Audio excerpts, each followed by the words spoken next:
We're getting you as close to the savannas of Africa from your home. I'm Tyler Henderson. Welcome to part 2 of East Texas in Focus from here at the Caldwell Zoo, focusing on their conservation efforts. We saw the native species of Texas last week. Today, we're going overseas. We're going to see the gentle giants from the giraffes, the African elephants. We're even give you a behind-the-scenes look at the Caldwell Zoo's cheetah breeding program. Stick with us. We've got all that and more coming up in just a little bit.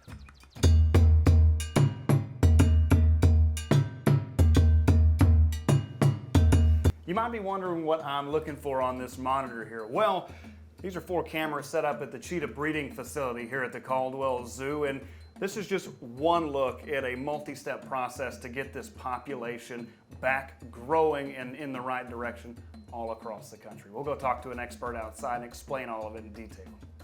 We showed you the inside of the cheetah breeding facility here at the Caldwell Zoo. Well, we moved just outside. We're here with Ricky, who's out here works with these beauties behind us, and let me tell you, it's a little more intimidating being right here along the fence with them than seeing them out behind the glass. But what an awesome job it is to be able to come out here, train them, work with them. Tell me a little bit about your day-to-day work working with these cheetahs. So our day-to-day is pretty easy in the morning. We usually feed them, but if we're training them that day, we usually work on easy behaviors with them unless we're doing any type of medical work.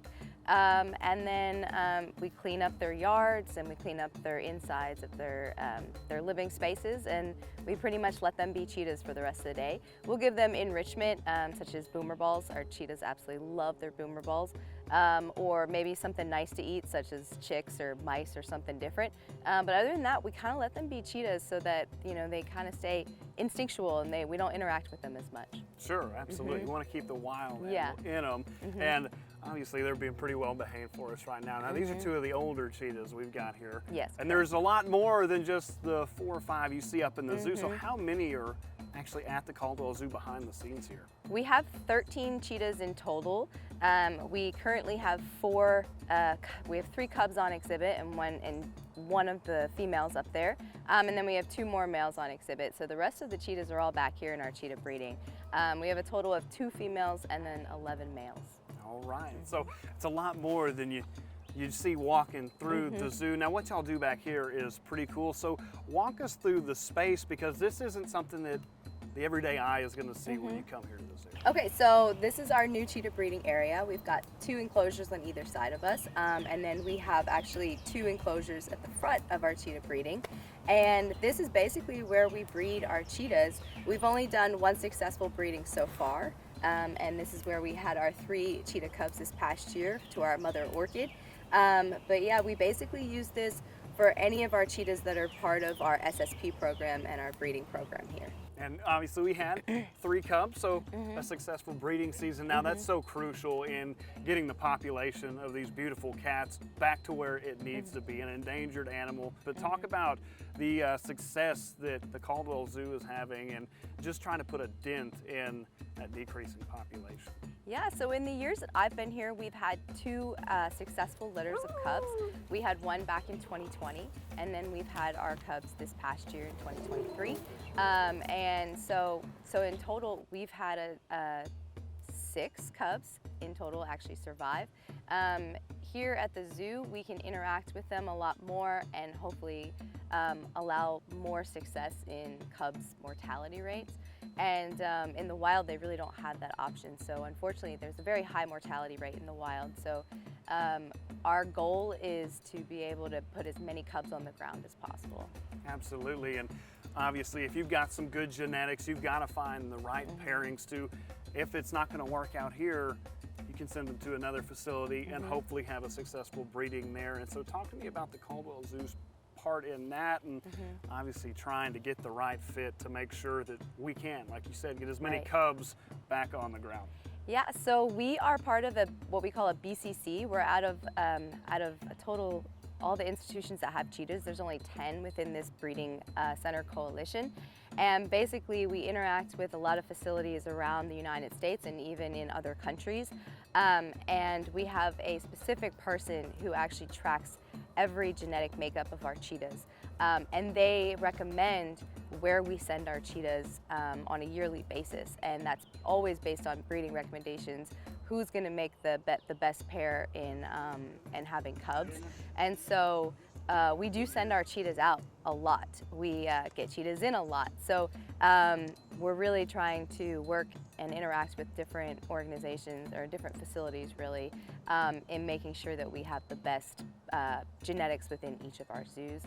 In the past, cheetahs have had a lot of inbreeding because of the numbers being so low, and we're trying to steer clear of that and get away from that. So that's why we pay very, very close attention to all of our genetics.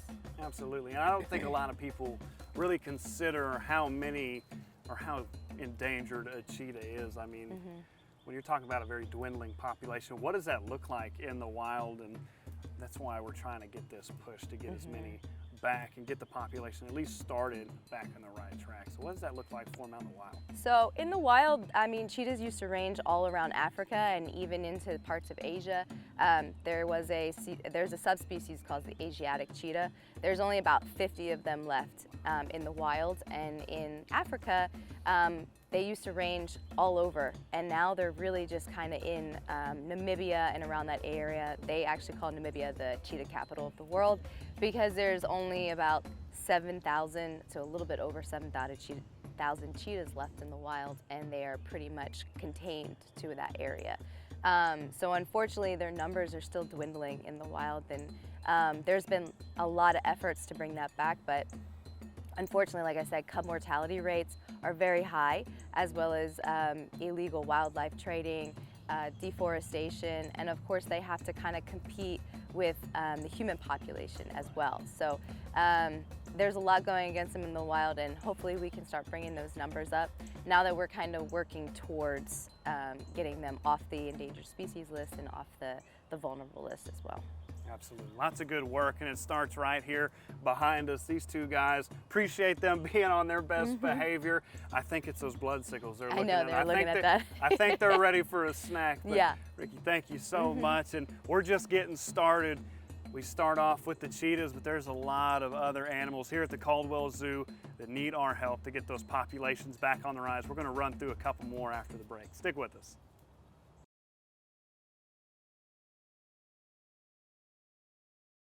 Welcome back. We just moved from the cheetah breeding facility here at the Caldwell Zoo. We've got Kara and the African elephants. Now we're talking about the Caldwell Zoo's conservation efforts. And Kara, tell us about these gentle giants and kind of what we're doing here this afternoon. Absolutely. Here at the Caldwell Zoo, we have 3 elephants in our herd. Tanya, our matriarch, who's sitting right here with us very patiently waiting for us to go say hi. And then we have 2 younger boys named Mac and Amonte. Their main way of helping with conservation here at Caldwell Zoo is, there's a few factors. The first is being like a representation of their species. You know, not a lot of people get the chance to see them in the wild. This is a great way for them to come, meet them, see how amazing they are, and it really helps them direct their conservation efforts once they go home.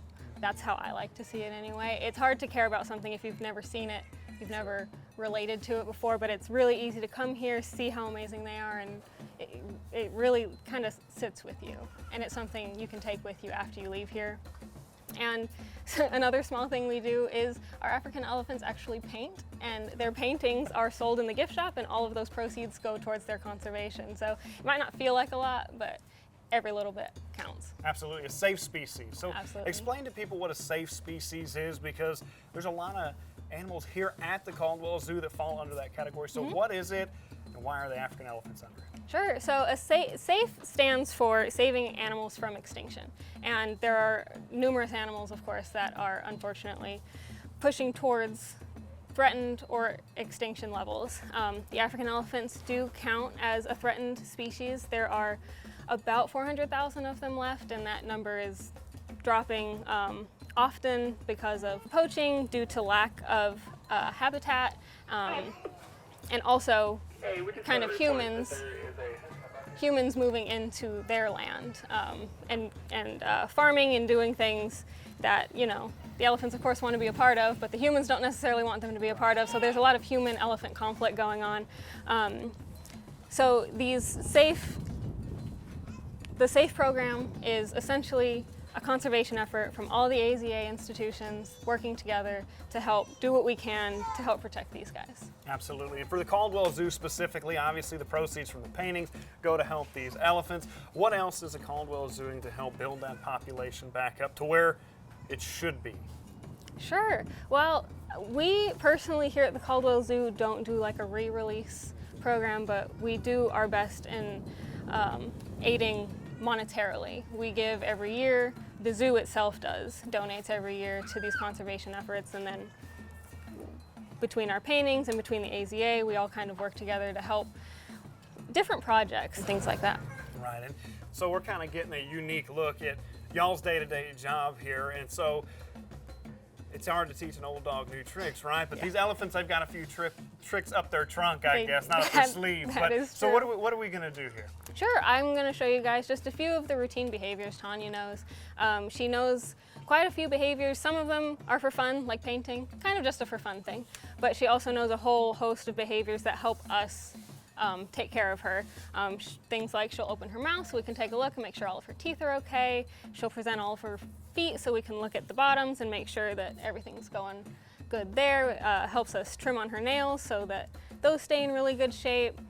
All sorts of things. Okay, well, I'm just going to hand the floor over to you and let you do your thing. Awesome. And see how smart these elephants are. Absolutely. So now when you get her to put her foot up there, what are you looking for? We take a look at, this is called the pad of her foot. It's kind of a large cushion that's protecting her toes that are back behind these toenails. So we look at the pad to make sure it's in good shape. We take a look at all of her nails to make sure that they're in good shape. It's really interesting when you look at the anatomy of an elephant. They kind of stand on their toe bones. Each of those bones are right behind these nails. These nails are there to protect those bones. And then all of this is just kind of like a water balloon, if that makes sense. So they're standing on their toes, and all of this is just pad and protection. And all of these little corrugations here, all of these gaps between the pad are there to kind of absorb that weight, if that makes sense. So as they step down, if it was a solid, it would kind of put a little bit too much pressure on that area. And so this way, when they do put, Tanya is 8,000 pounds, when she puts 8,000 pounds on that foot, it's able to kind of absorb that pressure a lot better than a solid surface would. Tanya, open. Good. Inside their mouth, they have 4 molars that are each about the size of a brick. And then they have these 2 tusks, which are modified incisors, so 6 teeth total. I'll have her do it one more time. There's one that has a little spot missing. Tanya, open. But ultimately, for an elephant who is 36 years old, she has some of the best teeth that there are. So we're really happy to see that with her. All right, Tanya. Good girl. Like I was telling you, she's 36. Their life expectancy, what is it now? 38? She's doing great. We're really happy with how she is. Tanya, target. Good girl, lean in. Good. Lean in, Tanya. Good. And this just lets us see her side, make sure everything's doing okay, her skin's okay, her, the top of her back's okay. You can see her eye really well this way and see how long her eyelashes are. A lot of people don't know that they have some of the prettiest eyelashes that there are. They're so long and they're so pretty. All right, Tanya. This is an awesome just use of an ambassador for conservation. Absolutely. And so being able to do this with an audience and explain this routine, how far does this go in making sure that these elephants' population is brought up to where it needs to be? My hopes, like I was telling you just a bit ago, it's hard to fully love something that you've never seen yourself, I think her being here brings the joy of elephants to East Texas in a way that a textbook really never could. And her being here is invaluable. She does, I think, so much for her wild counterparts. in just being here and showing people what elephants are and how they are. And you know, she's a really special lady that has graced East Texas for a lot of years now. She's been here since the 80s, and she's, you know, there's nobody that comes here and says, wow, I hate her. Right. You know, everybody loves Tanya. She's a great lady. And that's all a part of the Caldwell Zoo's process and thinking when you go and you look at making sure that my great-grandkids and their great-grandkids, they've got a chance to see African elephants for a very, very long time. And Tanya is the poster child for that here in East Texas. We've got more endangered wildlife coming up after the break. Stick with us.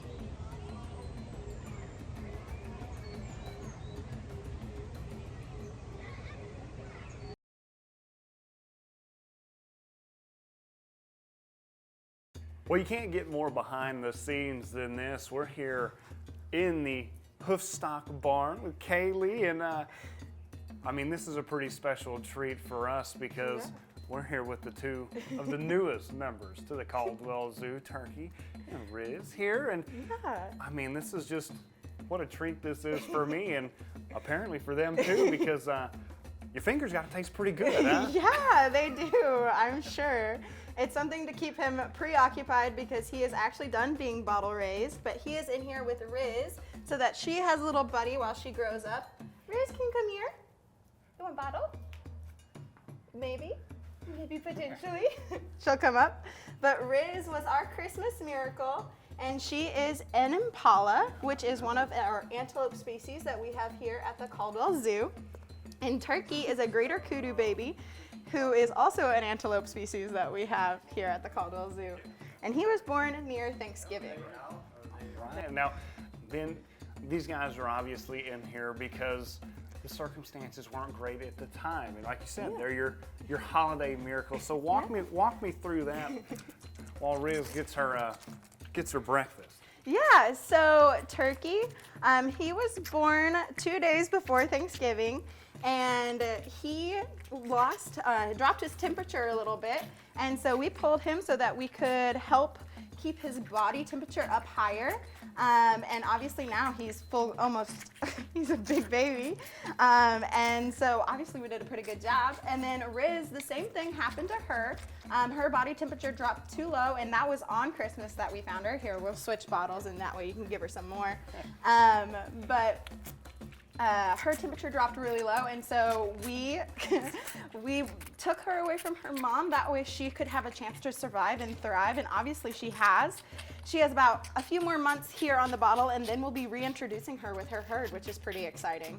Right, and so impala aren't necessarily endangered. You wouldn't consider them endangered, but Correct. as kudu impala, animals of the savannah, Yeah. I mean, they face a lot of risks out in the wild. They do. So they face predation pretty often.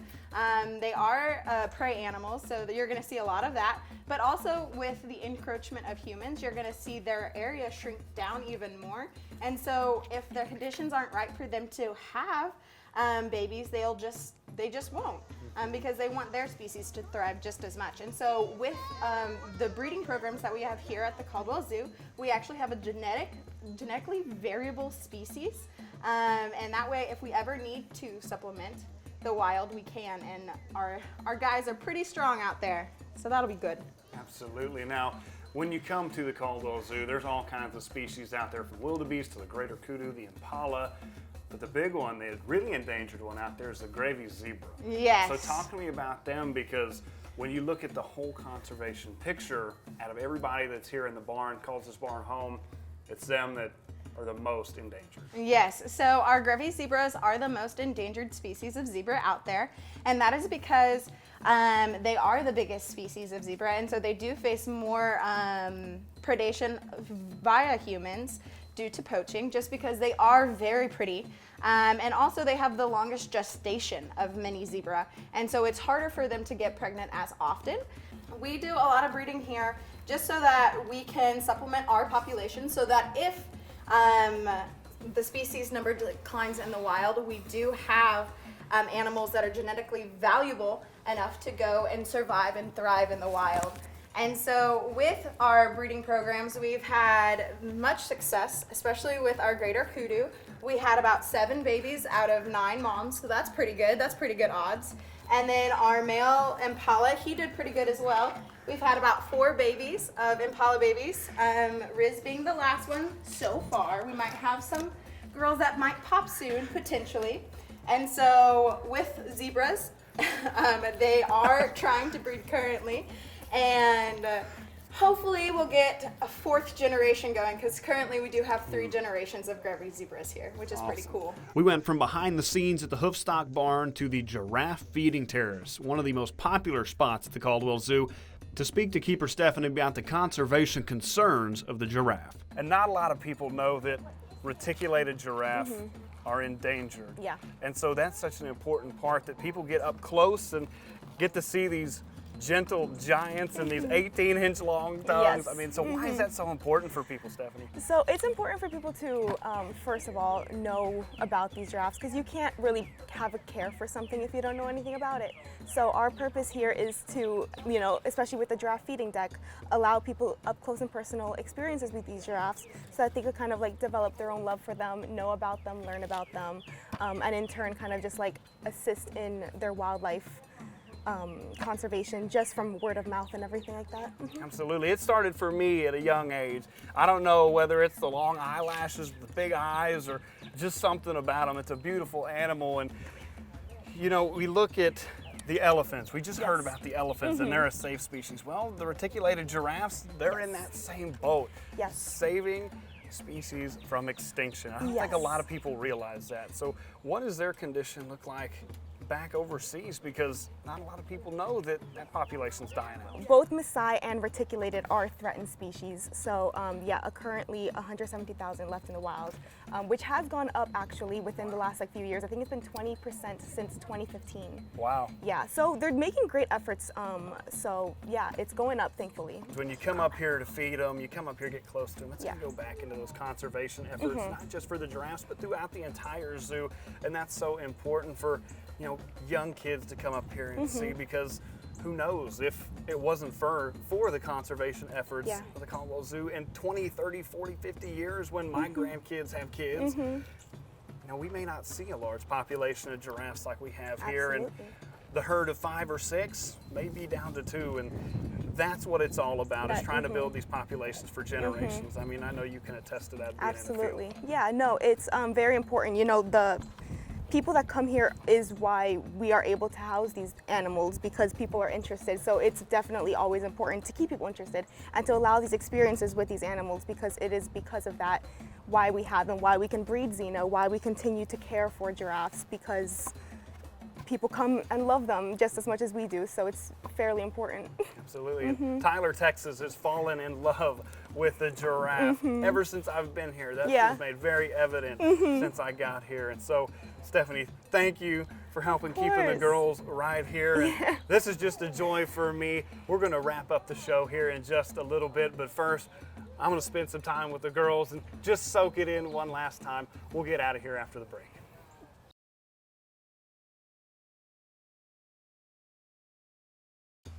Well, thank you for spending your time with us here on our 2-part series at the Caldwell Zoo. I hope you're inspired to learn more about these animals that are right here in our own backyard.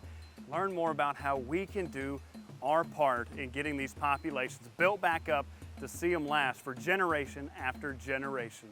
Join us next time for East Texas in Focus, where we're talking about the issues all across East Texas. I'm Tyler Henderson. We'll see you next week.